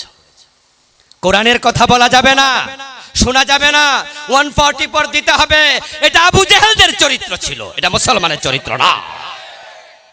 যে চরিত্র আমরা তাদের মাঝে দেখেছি। রাসূলুল্লাহ সাল্লাল্লাহু আলাইহি ওয়াসাল্লাম 13 বছর পরে আল্লাহর ইশারায় তিনি হিজরত করলেন। হিজরতের পথে নবীজি ভাবছেন যে মক্কায় কোরআন নিয়ে সংসদে ঢুকতে পারলাম না, দ্বীনের বিজয় কেমনে হবে? কারণ আল্লাহর দ্বীনের ফৌজদারি যে আইনগুলো আছে, কোরআনের বিধানগুলো আছে, যেগুলো ব্যক্তি জীবনে মানার কোনো সুযোগ নাই। অথচ কোরআনে তো আছে। তো দিন বিজয় যদি না হয়, আমি কোরআনের বিধান সমাজে প্রতিষ্ঠিত কিভাবে করব? আমার নবী ভাবছেন আমারে তো আল্লাহ দিনের বিজয়ের জন্য পাঠাইছে, তো আমি তো কোরআন নিয়ে যাইতে পারতেছি না দারুন নাদওয়ার নামক সংসদ ভবনে। কারণ যেখানে আইন পাশ হয় ওখানে যদি না ঢুকা যায়, চোর ধরে হাত কাটবেন কেমনে? চোর ধরে হাত কাটা ব্যক্তির কাজ না রাষ্ট্রের কাজ? চোর ধরে হাত কাটতে হবে, এই কথা কি আল্লাহর কোরআনে নাই? এই ভাইয়েরা কথা বলেন না, সবে আসেনি? রমজান মাসে কোরআন খতম করবেন না? খতম তারাবি হবে না? এই আয়াত কি হুজুররা পড়বে না? আচ্ছা পড়লেন তো, 54 বছরে মানলেন কয়দিন? আজীব মুসলমান। অসুস্থ হওয়ার পরে ডাক্তারের কাছে গেছে, ডাক্তার সাহেব গায়ে হাত দিয়া দেখছে জ্বর, থার্মোমিটার দিয়া মাইপা দেখে খাসছে কাম 103 ডিগ্রি। উনি ওষুধ লিখে দিছে ভালো কইরা যে আপনি নাফা 1 খাবেন, 3 বেলা খাইতে হবে। কিন্তু আপনি ওষুধের প্রেসক্রিপশন লিখা দেওয়ার পরে বাড়িতে আনার পরে আপনি পড়েন নাফা 1 3 বেলা, নাফা 1 3 বেলা, নাফা 1 3 বেলা। কিন্তু নাফা কিনেও নাই, খানও নাই, জ্বর কমবে তো? আচ্ছা এইভাবে তেলাওয়াত করতে যদি দেখে আরেকজন জিজ্ঞাসা ভাই কি পড়েন? কই পড়তেছি ডাক্তার সাহেব প্রেসক্রিপশন লিখছে নাফা 1 3 বেলা খাইতে হবে। তো খাইছেননি, কিনছেননি? আমরা কোন যে না মুখস্থ করতাছি, সকাল থেকে শুধু পড়তাছি। তখন হে কইব পাগল হইছেন কবে? চাচি জানেনি। বাতিজা চাচারে কইব চাচা পাগলামি যে শুরু করছেন চাচি এ টের পাইছেন? আমনের নাফা 1 3 বেলা কওয়ার জন্য ডাক্তার এটা লিখছে। পাগলা। আচ্ছা আপনাদের কাছে আমার প্রশ্ন, বাদ দেন চাচা বাতিজার সংলাপ। যদি নাফা 1 আপনি করেন, মানুষকে আপনারে পাগল বলবে না? কেউ যদি এটা করে আপনি পাগল মনে করবেন না? তো 54 বছর করছো কি তোমরা? আস-সারিকু ওয়াস-সারিকাতু ফাকতাউ আইদিয়াহুমা জাযাআম বিমা কাসাবা নাকালাম মিনাল্লাহ। বাকি সুর দিয়া কোরআন খতম করছো, তারপরে আল্লাহর কইতেছ আল্লাহ খতম তারাবি মাইরা দিছি, সওয়াব যা শব্দ বেহেশতের মাঝখানে এত সোজা, বাইরে সোজা বানাই ফেলবে। ফেরেশতা লাঠি নিয়ে বসে আছে, আয় তাড়াতাড়ি।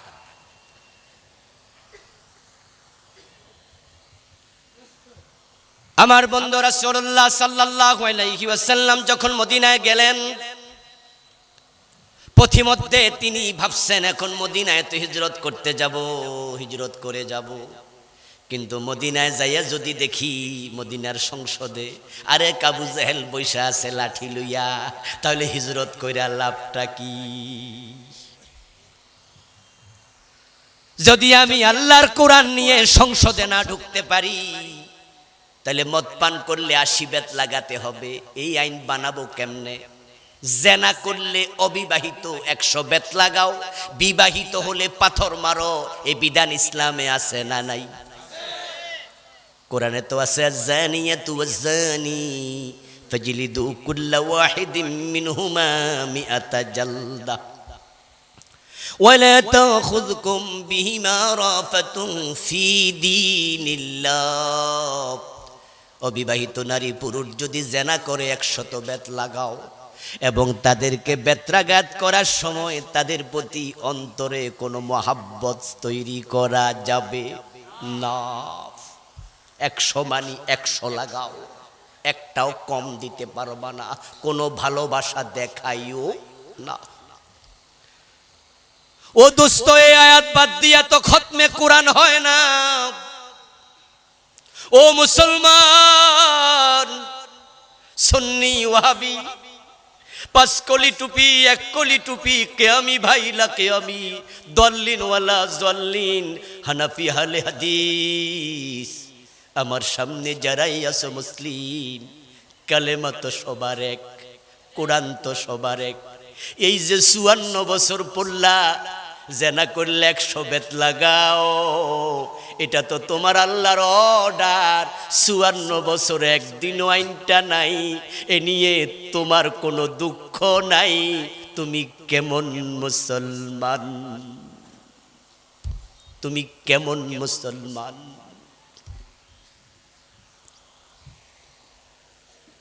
আমার রাসূল তো বলেছেন, আমার মেয়ে ফাতেমা যদি চুরি করে আমি ফাতেমার হাতটাও কাটবই। 54 বছরে একটা চোরের হাত কাটে নাই। তুমি কেমন মুসলমান? তোমার রবের কথা রাষ্ট্রের নেতারা মানে না। হয়তো কেউ কেউ মনে করবেন, হুজুর চোরও তো নাই, হাত কাটবো কি? কারণ বাংলাদেশে যা আছে দেখ সব ডাকাইত। কারণ রাষ্ট্র যখন শেখ মুজিব স্বাধীন করছিলেন তখন চোর ছিল, অনেক চোর ছিল, কিন্তু এই চোরগুলো এখন আর কি নাই।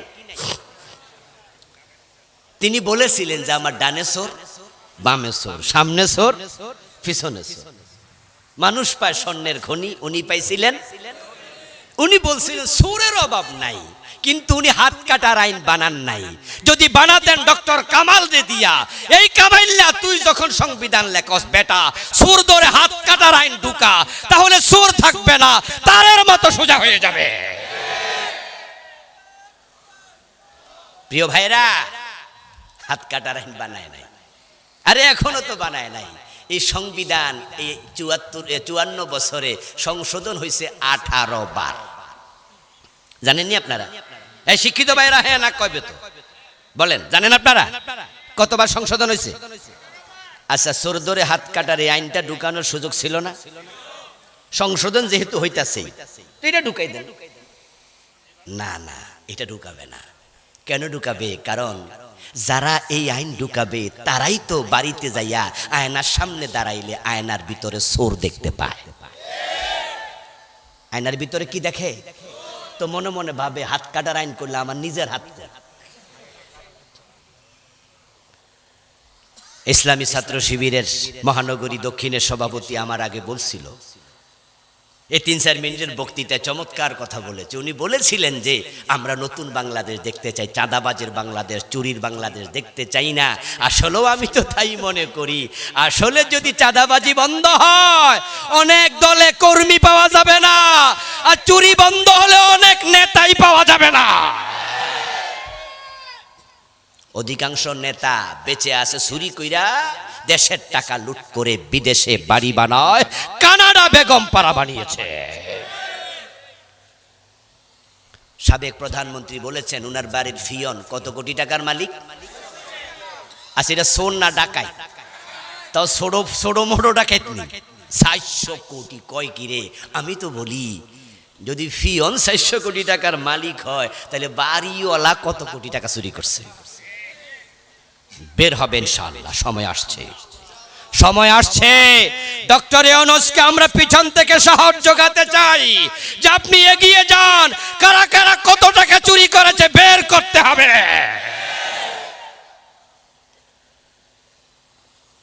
কেউ কেউ ভয় দেখাচ্ছে, সেনা শাসনের ভয় হচ্ছে, বলছে না ডক্টর ইউনূসকে আর রাখা যাবে না, এমন কথা ফেসবুকে কেউ কেউ লিখছেন। প্রফেসর ইউনূসকে সম্মান দিয়ে কথা বলা হয়নি।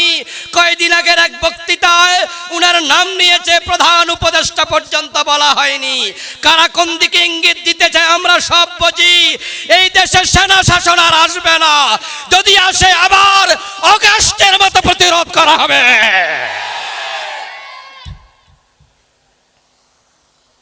যুবকরা রাস্তায় থাকবে, রাস্তায়। খালেদ মোশাররফের পরিণতি হবে।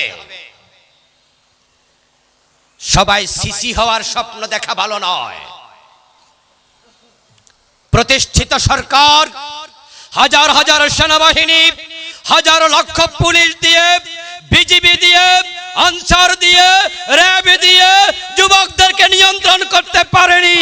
যেই যুবকদের মাঝে আবু সাইদের মতো বুক পেতে বুলেট নেয়ার লোক থাকে, মুগ্ধের মতো গুলি খাওয়ার মতো সাহস থাকে, 2000 প্রাণ দিয়েছে স্বাধীনতার পক্ষে, প্রয়োজনে আবার 2 লক্ষ শহীদ হবে। নতুন ষড়যন্ত্র হবে না, সহ্য করা হবে না।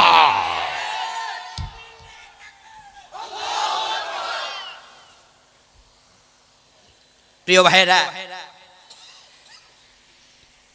আমি বলতে চাচ্ছিলাম যে নবীজি সাল্লাল্লাহু আলাইহি ওয়াসাল্লাম হিজরতের পথে ভাবছিলেন মদিনায় গিয়ে যদি দেখি সেখানে আর আবু জেহেল বসে আছে সংসদে, তো আমার তো কোরআন নিয়ে ঢুকতে দেবে না। এই যে আমি জেনা করলে 100 বেত লাগাবো, এই বিধান তো আমার উপরে আসছে বা আসবে, মদিনায় গেল নাজিল হয়েছিল, কিন্তু রাসূলকে তো আল্লাহ দায়িত্ব আগে দিয়ে পাঠাইছে। ও রাব্বাকা ফাকাব্বির ওয়া সিয়াবাকা ফাতাহহির, মেসেজ তো আগেই চলে আসছে, ব্যাখ্যা না পরে। এখন বলুন তো আপনারা, জেনা করলে 100 বেদ দেয়া এটা ব্যক্তির কাজ না রাষ্ট্রের কাজ? ইয়েস, এগুলো রাষ্ট্রের কাজ, এগুলো ফৌজদারি বিধান, এগুলো ব্যক্তি করবে না। তো এখন যদি ইসলামী রাষ্ট্র না হয়, কোরআন যদি সংসদে না যায়, আইন হবে কেমনে? আইন হওয়ার জন্য কোরআন সংসদে যাওয়া দরকার আছে না নাই? চট্টগ্রামের মানুষ তো খুব ধনী, যার কারণে বাংলাদেশের সেরা সেরা হাফেজ ডি ডাইকা আইনা কোরআন খতম তারাবি পড়ে। এই আমাদের নাজমুস সাকিব সেরা হাফেজ, আমাদের জাকারিয়া, এগুলো সব হাফেজ হইছে ঢাকায়, তারাবি পড়ায় কই?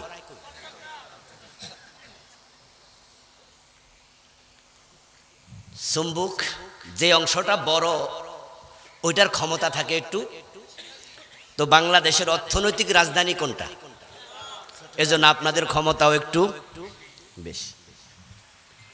এখন এই সুরওয়ালা সুন্দর তেলাওয়াতরা শক্ত শক্ত হাফেজ গুলাকে আপনারা এনে এনে কোরআন খতম করবেন। ওই কোরআন খতমের মাঝে পড়বেন যে জেনা করলে 100 বেত লাগাও, চুরি করলে হাত কাটো, আর আল্লাহরে বলবেন আল্লাহ বেহেশত আগে আমরারে দাও। আল্লাহ যদি জিজ্ঞায় হাত কাটছো কয়দিন, তখন কি করবেন?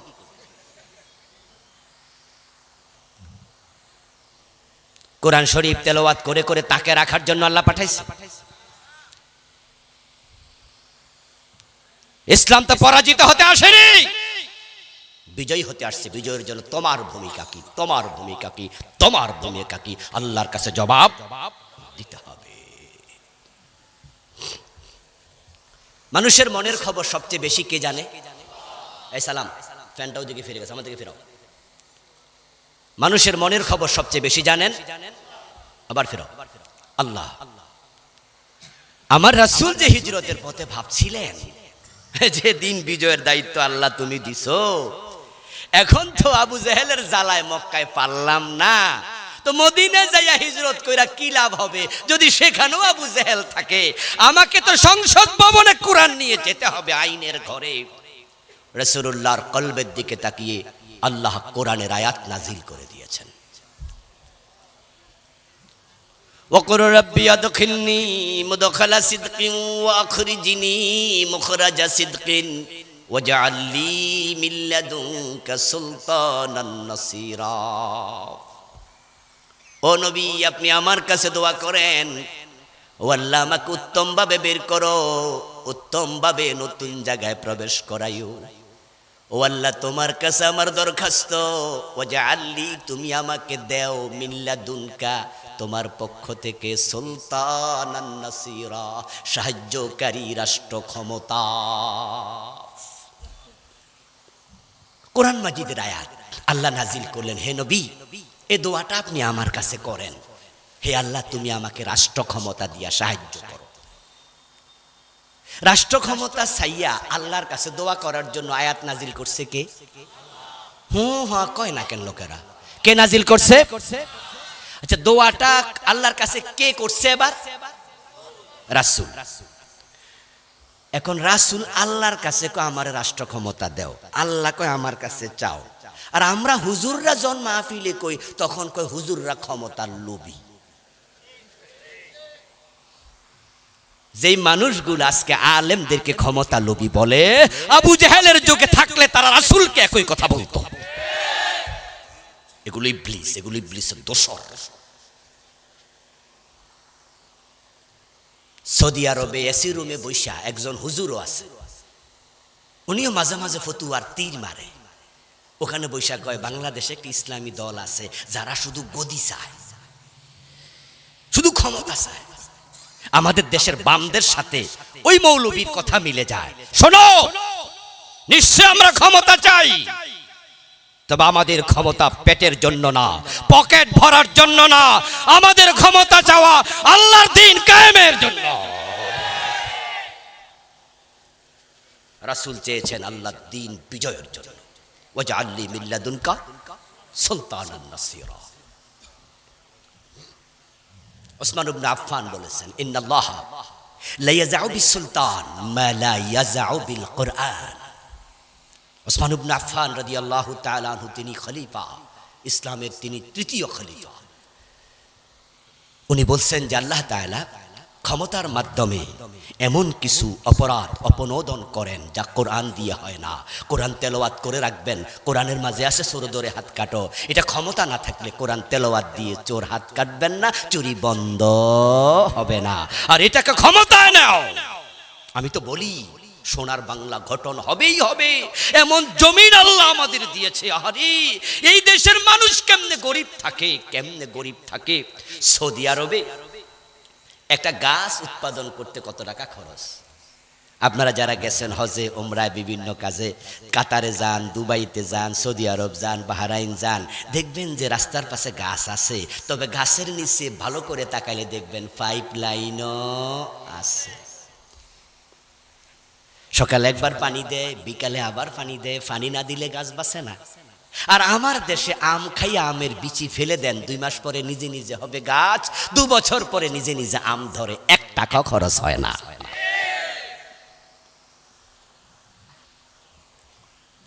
এই দেশের মাটিতে আল্লাহ কি উর্বরতা দিয়েছে। যে লাউটা একটু শক্ত হয়ে গেছে, মা বোনরা বলে যে লাউটা তো খাওয়া যাবে না, শক্ত হয়ে গেছে, ফেলে দাও তো। লাউটা ফালাইয়া দেয়, আইসা কাকে খায় পচা লাউ। খাওয়ার পরে ওই বিসি কাকে পায়খানা করে, ওই পায়খানা দিয়া বিসি বাইর হইয়া নিজে নিজে গাছ হইয়া একা একা লাউ ধরে। আজীব মাটি। আমেরিকা পৃথিবীর সবচেয়ে পাওয়ারফুল দেশ, ধনী দেশ। এই আমি অগাস্টে গিয়েছিলাম, অগাস্টে 22 দিন ছিলাম। 5ই অগাস্ট যখন আপনারা বিপ্লব করেন তখন আমি আকাশে ছিলাম, নেমে শুনেছি বিপ্লব হয়েছে। এর আগে আমি 2বার, মোট 3বার গিয়েছি কনফারেন্স করার জন্য। খবর নেন আমেরিকা, আজকের এই মুহূর্তে খবর নেন, শুনবেন যে আমেরিকার অনেকগুলো অঙ্গরাজ্যে বরফ, 50টা অঙ্গরাজ্য, 30 থেকে 35টাতে বরফ পড়ে। একবার নভেম্বরে গেলাম, 10 দিন ছিলাম মাত্র, 3 দিনের ব্যবধানে নাকের ভিতরে রক্ত জমা শুরু হয়েছে, টান দিলে রক্ত বের হয়, এত শীত। আমি বলছি থাকেন কেমনে? আমার দেশের ভাইয়েরা কয়, হুজুর এখন তো নভেম্বর, শীত তো আসে নাই, শীত তো ডিসেম্বরে টের পাবে। 2 থেকে 2.5 ফিট 3 ফিট হবে বরফ, রাস্তায় বের হওয়া যাবে না। আমি বললাম খান কি? খাবারের কোনো অভাব নাই। 3.5 থেকে 4 মাস ফল হয় না, ফসল হয় না, বলে গাছের পাতাটা পর্যন্ত থাকে না। এমন দেশ, অবাক তো, খাবারের অভাব নাই। তার্কিতে গেলাম, ওখানে গিয়ে একই কথা শুনি, 3 থেকে 3.5 মাস কিচ্ছু থাকে না দেশে, বরফ আর বরফ, খাবারের অভাব নাই। আর আমার দেশে 12 মাস ফসল হয়, তারপরও একটা ডিম 12 টাকা। ঘটনাটা কি? আচ্ছা, মুরগি যে ডিম পারে, হ্যাঁ নাকি ট্যাক্স লাগে নাকি? মুরগি কয় নাকি যে আমার ট্যাক্স দিলে ডিম পারমু? মালয়েশিয়া আমাদের মাত্র 10 থেকে 12 বছর আগে স্বাধীন হয়েছে। এখানে অনেকে মালয়েশিয়া গিয়েছেন, আমিও গিয়েছি, দেখেছেন আবহাওয়া আমাদের মতো, দেশটা আমাদের মতোই। তাদের দেশও খনিজ পদার্থ নাই, আমাদেরও নাই, সামান্য সামান্য। কিন্তু কুয়ালালামপুরে দেখবেন 50 তলা বিল্ডিং আছে কয়েকশো, আর পুরা বাংলাতে 50 তলা বিল্ডিং একখানো বানাইতে পারেন নাই। ওরা দেশের টাকা দিয়ে দেশ উন্নত করে ফেলেছে, খনিজ পদার্থ দিয়ে না, কারণ তারা মাহাতিরের মতো নেতা পেয়েছে। আর আমাদের কপাল পোড়া, আমরা পেয়েছি এমন নেতা, এগুলা নিজেরাই চোর, নিজেরাই ডাকাত, দেশের টাকা বিদেশ পাঠিয়ে দেয়।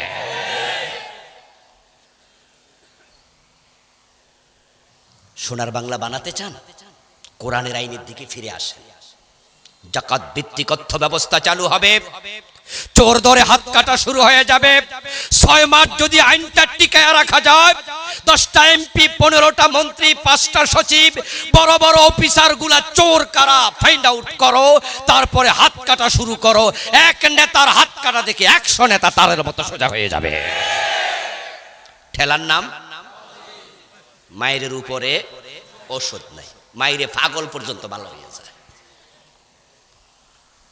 আমরা তো শুধু ওয়াজ করি, বছরে একবার ওয়াজ করে মনে মনে ভাবি যে এলাকায় কাম করে লাইছি।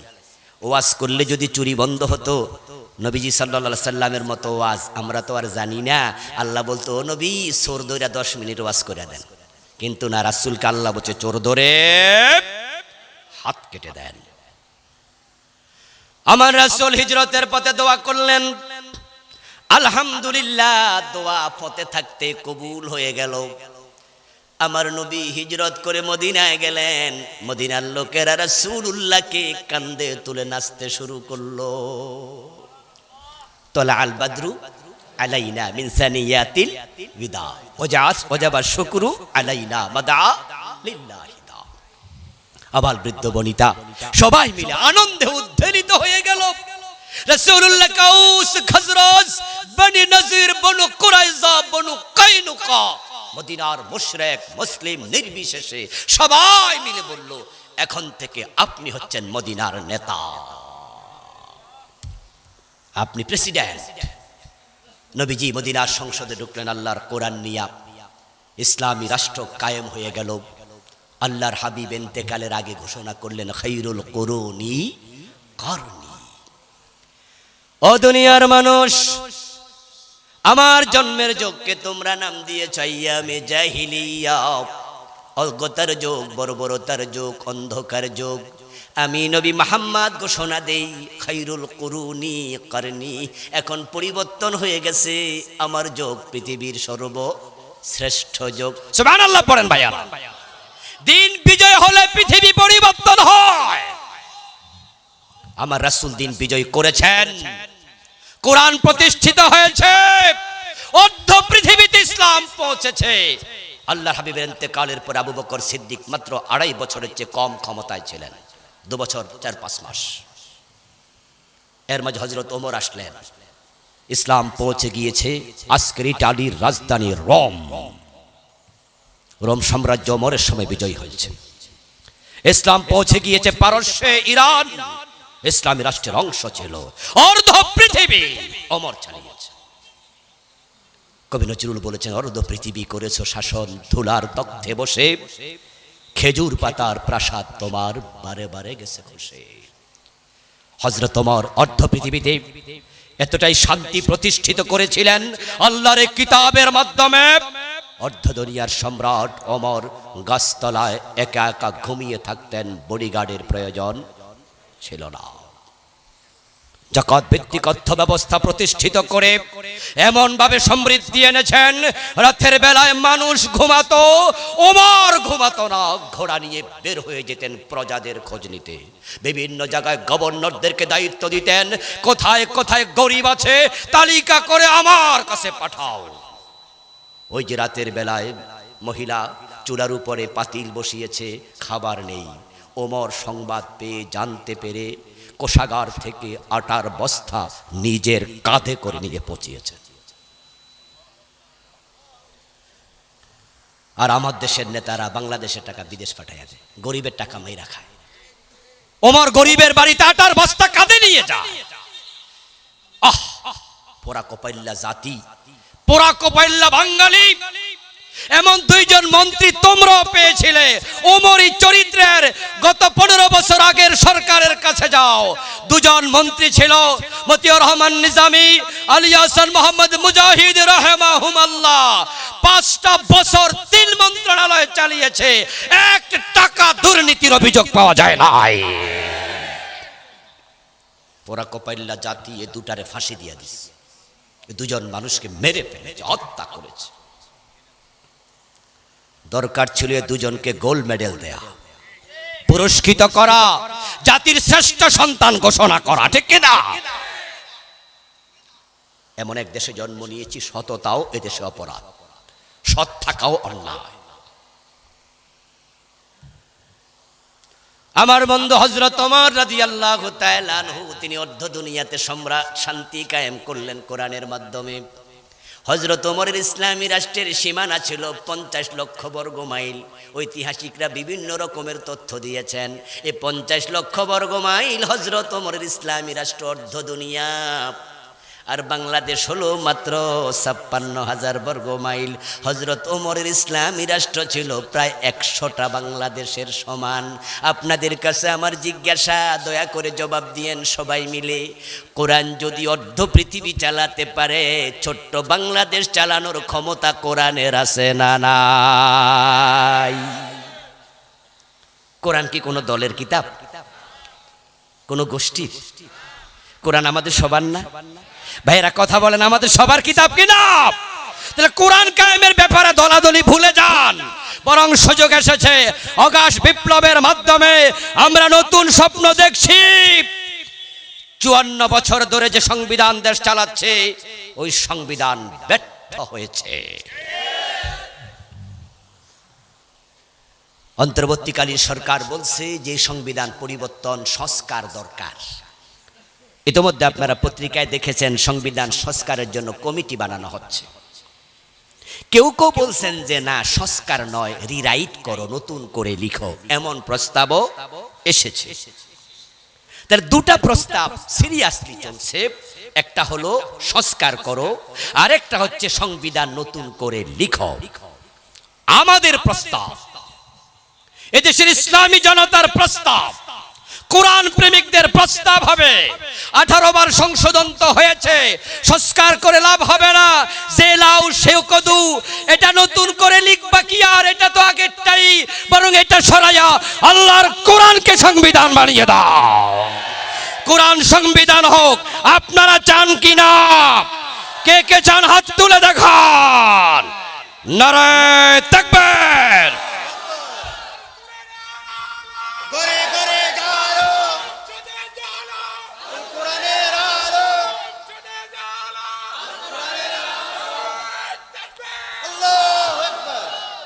প্রিয় ভাইয়ের, আসুন না আমরা কোরআন বিজয়ের জন্য একটু কাজ করি, সবাই মিলে করি।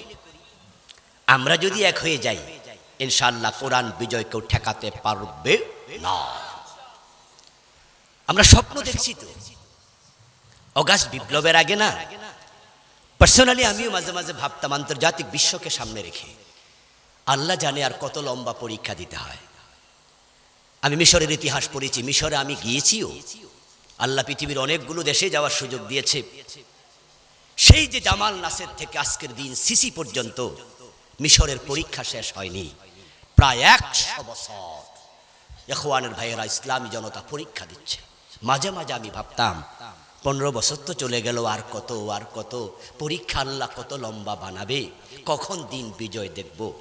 আমি দেখেছি ফিলিস্তিনের ইতিহাস, দ্বিতীয় বিশ্বযুদ্ধের পর থেকে আজকের এই দিনের গাজা এখনো পরীক্ষা দিচ্ছে। গাজা তো এক মহা শ্মশানের নাম। গত 1 বছরে হাজার হাজার মুসলিম শহীদ হয়ে গিয়েছে গাজা। আমি কাশ্মীরকে পড়েছি, সে দেশ বিভক্তি 47-এর পর থেকে আজ পর্যন্ত কাশ্মীরের পরীক্ষা শেষ হয় না। ভাবছি বাংলাদেশের পরীক্ষা কত লম্বা হয়। হ্যাঁ, আফগানিস্তানকে দেখে কিছুটা আপ্লুত হয়েছি। আফগানরা রাশিয়াকে পরাজিত করেছে, সর্বশেষ বছর 2 আগে আমেরিকাকে পরাজিত করেছে। কিন্তু আবার ভাবতাম আফগানিস্তানের অস্ত্র দিয়েছে পাশের মুসলিম রাষ্ট্র, ট্রেনিং দিয়েছে তাদেরকে, মুজাহিদদেরকে পাশের মুসলিম রাষ্ট্র। কিন্তু বাংলাদেশে অস্ত্র কে দেবে, ট্রেনিং কে দেবে? চারিদিকেই তো কাফের, 3 দিকে ইন্ডিয়া, আরেক দিকে মায়ানমার, আরেক দিকে ভারত মহাসাগর। একটা সুই পাঠানোর জায়গাও তো নাই, ট্রেনিংও পাবো না, অস্ত্রও পাবো না, মাইরে খাওয়া লাগবে। বিজয় কখন হবে? হয়তো নবী ঈসা পর্যন্ত অপেক্ষা করতে হবে। কিন্তু না, অগাস্ট বিপ্লব দেখে আমার স্বপ্ন নতুন করে দেখা দিয়েছে। বিপ্লবের জন্য অস্ত্র লাগে না, ট্রেনিং লাগে না, আবু সাঈদের মতো বুক পেতে সাহস নিয়ে রাস্তায় নামা লাগে।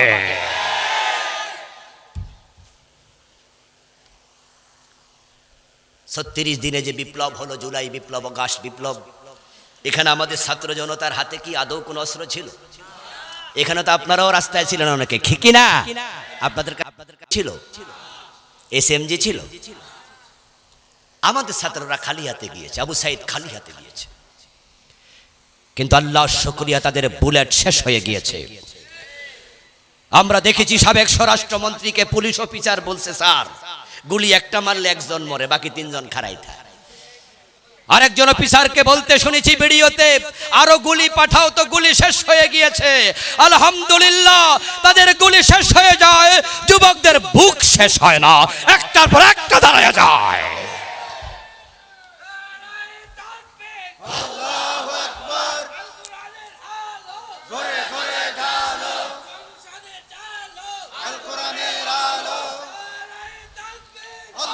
আমার প্রিয় ভাইয়েরা, আমরা দেখেছি আমাদের বোনেরা পর্যন্ত আগস্ট বিপ্লবে অতুলনীয় ভাবনীয় ভূমিকা রেখেছে।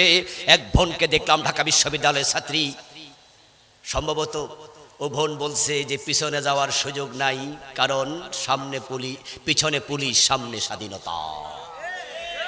শব্দের ওয়েট কত, কি সাহসী বক্তব্য।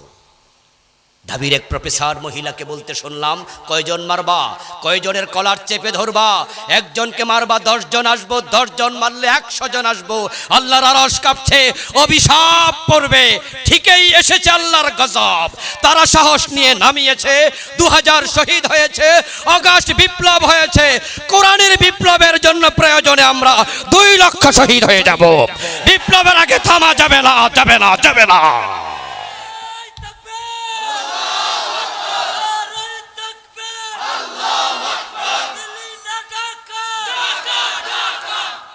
প্রিয় ভাইয়েরা, আল্লাহর কোরআনের জন্য শহীদ হতে রাজি হওয়া দরকার আছে না নাই? আমরা পিছু ফিরবো না। ইতিমধ্যে ইসলামী দলগুলো কাছাকাছি আসছে, এটা একটা সুসংবাদ। ইসলামী দলের নেতারা হাত মিলাচ্ছে। আমার তো বিশ্বাস, ইসলামওয়ালারা এক হয়ে গেলে, আলেমরা এক হলে জালেমরা লেজ তুলে পালাবে। যদি আমরা এক হতে পারি, হতে পারে আল্লাহর কোরআন এবারই সংসদে ঢুকবে ইনশাআল্লাহ। এজন্য আসুন না আমরা দলাদলি ভুলে যাই কোরআনের ব্যাপারে। আমিন আসতে বলবেন বলেন, জোরে বলবেন বলেন, কিয়াম করেন করেন, বৈশা থাকেন থাকেন, দুরুদে না পড়বেন, কিলাকিলি বাদ দেন। আমি বলবো বেদাত, আপনি বলবেন যে সুন্নাহ, অতটুকুতে থেকে যাই। ইমাম আবু হানিফা বলেছে কিরাত খালফাল ইমাম হারাম, ইমাম শাফি বলেছে কিরাত খালফাল ইমাম ফরজ। ইখতিলাফ ছিল, ইখতিলাফ থাকবে, কোনো অসুবিধা নাই, কিন্তু দিন কায়েমের ব্যাপারে আমরা সব আলেম এক হয়ে যাই, সব মুসলিম এক হয়ে যায়। যদি আমরা এক হতে পারি, দিনের বিজয় কেউ ঠেকাতে পারবে না। এজন্য আসুন না পরবর্তীতেই আমরা এগিয়ে যাই। এবারই আমরা বলি, কোরআন আছে যেখানে আমরা আছি সেখানে, কোরআন নাই যার সাথে। রাসূলুল্লাহর জীবনের লক্ষ্য দিনের বিজয়, তিনি এটা করে গেছেন। আমরাও দিনের বিজয় করে মরতে চাই, সেই লক্ষ্যে আমরা এগোতে চাই। আমাদের জীবনের লক্ষ্যকে নবীজির জীবনের লক্ষ্যের সাথে মিলাতে চাই। আল্লাহ তুমি তৌফিক দাও, সবাই বলেন আমিন। হাযা মা ইনদি ওয়াল ইলমু ইনদাল্লাহ আলাইহি তাওয়াক্কালতু ওয়া ইলাইহি উনীব। প্রিয় ভাইয়েরা, মাহফিল যদি চলতে থাকে চলবে, কিন্তু আমি বিদায় নিচ্ছি। মাহফিল কমিটির ভাইয়েরা আপনারা তো আছেন, মাহফিল কি আরো চলবে? আপনাদের বক্তা আছে আরো ইনশাআল্লাহ, মেহমান আছে। এরপর শাহজাহান ভাই কি আসবেন? আসবেন জি ইনশাআল্লাহ। আজকের মাহফিলের সম্মানিত প্রধান অতিথি, বাংলাদেশ জামাত ইসলামী চট্টগ্রাম মহানগরীর সম্মানিত আমির, প্রিয় নেতা জননেতা আলহাজ শাহজাহান চৌধুরী হাফেজাহুল্লাহ, উনি আসবেন। পথে আছেন, আমি ছেড়ে দিচ্ছি, কারণ আমার আলোচনা 1.5 ঘন্টার বেশি হয়ে গেছে। ঢাকায় ফিরতে হবে, লম্বা পথ। আপনাদের কাছে আমি দোয়া চাই, আপনাদের জন্য দোয়া করি। ইনশাআল্লাহ পরবর্তী বক্তার আলোচনা শুনবেন, শাহজাহান ভাইয়ের আলোচনা শুনে শেষ মুনাজাত দিয়ে যাবেন, এই প্রত্যাশা রেখে আমি শেষ করছি। আসসালামু আলাইকুম ওয়া রাহমাতুল্লাহি ওয়া বারাকাতুহু।